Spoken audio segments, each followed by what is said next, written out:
देखिए, पश्चिम बंगाल में जब से चुनाव की घोषणा हुई है उसके बाद में भारतीय जनता पार्टी के तमाम जो नेता हैं उनको जो बड़ी जिम्मेदारियां दी गई है और पश्चिम बंगाल की 294 विधानसभा सीटों पे अलग अलग ऑब्जर्वर बना के भेजे। लेकिन आज हम आसनसोल की जो 7 विधानसभा सीटें हैं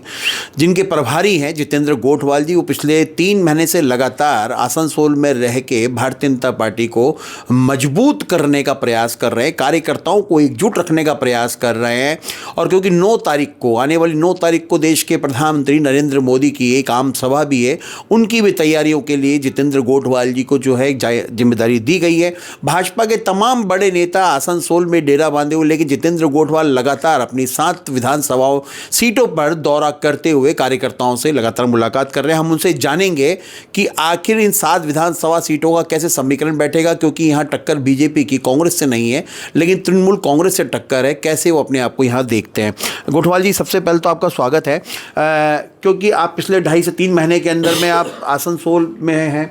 और यहाँ पे एक सीट जो है भाजपा के पास में है, कुल्टी विधानसभा की 2 सीटें, माफ़ कीजिए 2 सीटें हैं।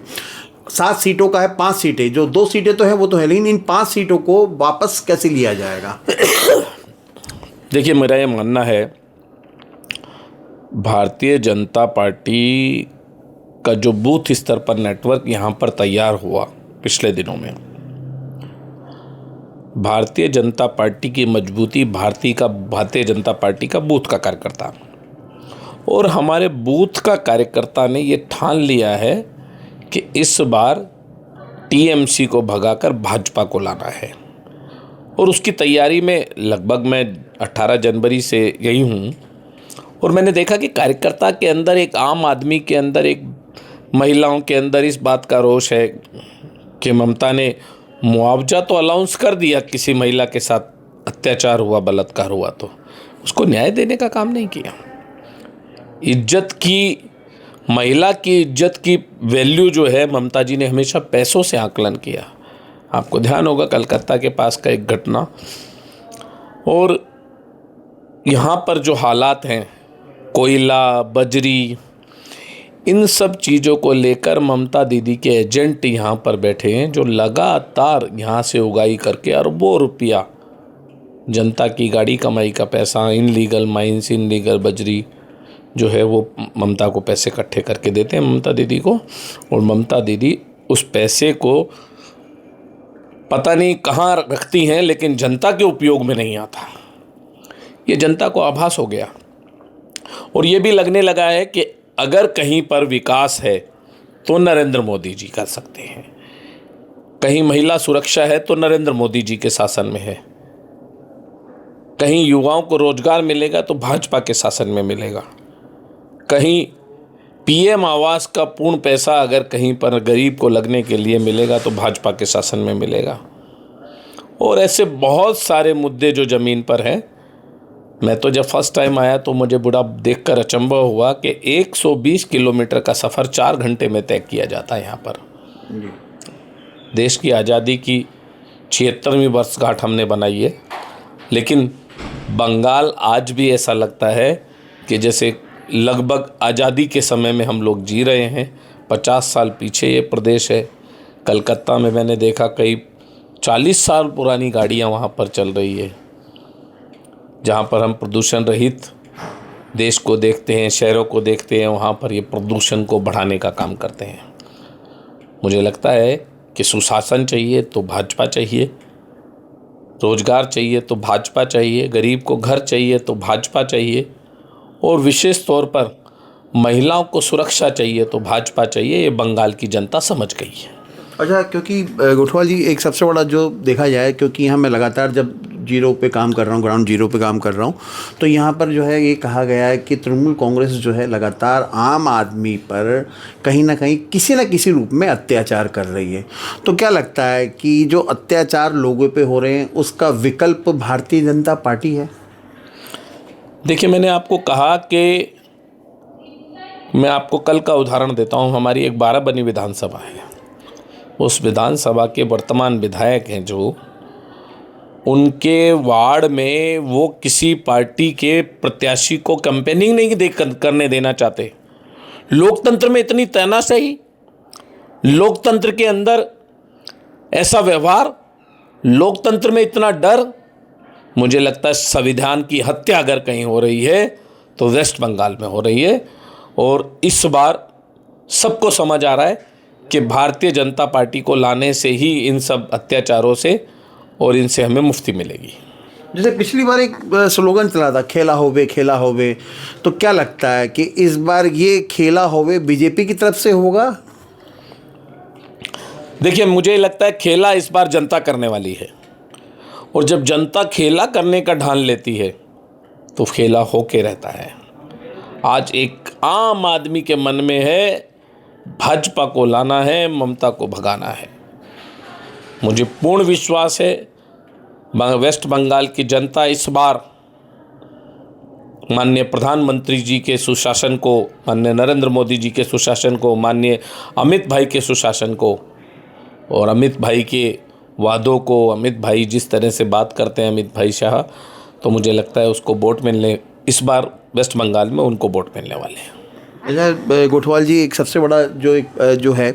क्योंकि पश्चिम बंगाल आसनसोल आप पिछले 3-3.5 महीनों से लगातार जो है यहाँ पर आप प्रभारी के तौर पे काम कर रहे हैं, एक कार्यकर्ताओं से मिल रहे हैं और कार्यकर्ताओं से मिलने का जो फीडबैक है वो ऊपर तक भी आप पहुँचा रहे हैं। लेकिन यहाँ पर देखा जाए तो डेवलपमेंट के नाम पे कई सालों से सड़कों पे अतिक्रमण है, कोई रूल्स नहीं है, कोई, तो क्या लगता है तृणमूल कांग्रेस का ऐसा तो नहीं पैसा लेके लोगों को अतिक्रमण करवा रही हो या उनकी जो सुविधाओं को छीन रही हो? क्योंकि जब मैं कल फील्ड में था तो कहा गया कि भाई हमें 1500 रुपये ममता दीदी के द्वारा दिए गए हैं। देखिए, मैं आसनसोल के कई बाज़ारों में घूमा हूँ, रानीगंज, आसनसोल, बाराबनी और कुल्टी, पांडेश्वर, वहाँ पर बाज़ारों के जो मैंने साइज़ देखे उसके बाद तब मैंने पूछा तो मुझे पता लगा दुकान के बाहर अतिक्रमण के पैसे हैं और अतिक्रमण को बरकरार रखने की मंथली दी जाती है ममता जी को। तो इनको इस बात से कोई लेना देना नहीं है, लोगों को असुविधा हो रही है कोई मतलब नहीं है, अतिक्रमण हो रहे हैं कोई मतलब नहीं है, इनकी जेब भरनी चाहिए। और अब वेस्ट बंगाल की जनता समझ चुकी है और मुझे पूर्ण विश्वास है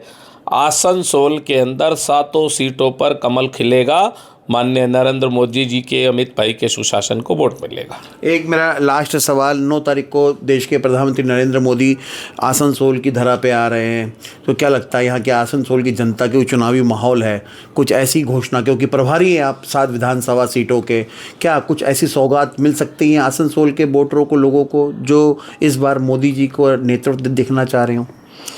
देखिए, मुझे लगता है कि प्रधानमंत्री जी का आना अपने आप में एक सौगात है। प्रधानमंत्री से रूबरू होएंगे, ये लोगों के मन में एक आस, एक उम्मीद, और सिर्फ एक ही बात है, माननीय प्रधानमंत्री जी हमारे आसनसोल में आए, माननीय प्रधानमंत्री जी का हमें आशीर्वाद मिले, माननीय प्रधानमंत्री जी के नेतृत्व को हम लोग वोट दें। इसके अलावा मुझे नहीं लगता कि बंगाल की जनता माननीय प्रधानमंत्री जी से कोई अपेक्षा रखती है, क्योंकि सबको पता है राज्य सरकार में ममता जी है और वो प्रधानमंत्री आवास तक बनाने की परमिशन नहीं देती, तो मुझे लगता है विकास को क्या अनुमति देंगी। जनता इंतज़ार कर रही है, 2 महीने बाद जब 4 मई को पेटी खुलेगी तो भारतीय जनता पार्टी का कमल खिलेगा माननीय प्रधानमंत्री और अमित भाई के नेतृत्व में, और उसके बाद मुझे लगता है घोषणा और ये सब चीज़ें बहुत बड़ी बात नहीं है। माननीय प्रधानमंत्री जिस प्रांत में हमारी सरकारें बनती हैं वहाँ पे 100% केंद्र सरकार की योजनाओं को लागू करने का काम करते हैं, जो एक गरीब आदमी के लिए, काम आदमी के लिए। डबल इंजन की सरकार, क्योंकि डबल इंजन की सरकार जहाँ जहाँ बनी वहाँ पर विकास की गति बढ़ी है, और मुझे पूर्ण विश्वास है कि यहाँ भी डबल इंजन की सरकार कर लोग विश्वास करेंगे। तो बिल्कुल देखिए, ये थे 7 विधानसभा सीटों के प्रभारी जितेंद्र गोठवाल जी। इन्होंने पिछले 3 महीने से लगातार यहाँ पे ग्राउंड जीरो पे काम करके पार्टी के नेतृत्व को मजबूत करने का प्रयास किया है, क्योंकि